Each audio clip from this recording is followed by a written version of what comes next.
جناب عمر کہتے ہیں میں نے ایک جملہ کہا تو اماں نے تو مجھے لاجواب کر دیا. میں نے کہا اماں عمر کو کیا پتا کہ تو بھوکی ہے اور مقروض ہے, اسے کیا خبر؟ تو اماں کہنے لگی کیا کہا تم نے؟ عمر کو خبر نہیں, اسے پتا نہیں؟ تو عمر سے کہو نا چھوڑ دے حکومت, اس کے حوالے کرے جو خبر رکھ سکتا ہے. کیوں بیٹھا ہے پھر؟ ہمارے حکمران کہتے ہیں ابھی میں صدمے میں ہوں, نکلوں گا تو بات کروں گا. اماں کہنے لگی نہیں خبر رکھ سکتا تو حکومت کیوں کرتا ہے, چھوڑتا کیوں نہیں؟ تو حضرت عمر کہتے ہیں میں کانپنے لگا. دوڑے گئے جناب عمر. میں نے کہا اس اماں کا 6000 ووٹ نہیں کہ اس کی قدر کی جائے.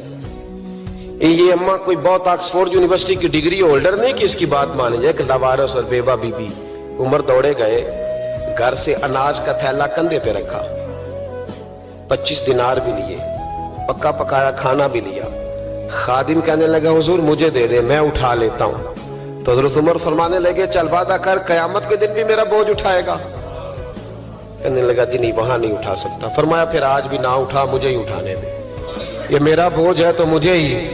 اماں کے سامنے 25 دینار بھی رکھے.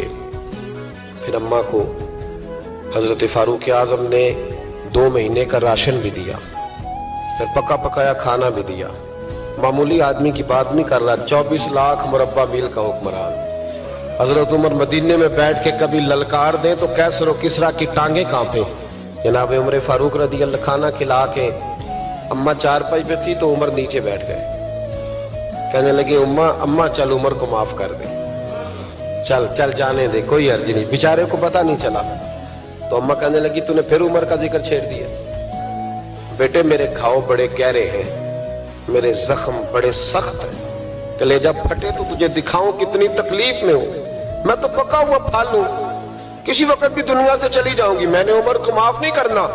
جب میں قبر میں جاؤں گی نا, نبی کریم علیہ السلام آئیں گے تو میں عمر کی شکایت کروں گی. میں کہوں گی حضور اس سے پوچھئے یا رسول اللہ بیوہ اور بوڑھی کا خیال ہی نہیں کیا. تو آپ کے غلام کہتے ہیں میں نے عمر کو کبھی اتنا روتے نہیں دیکھا جتنا آج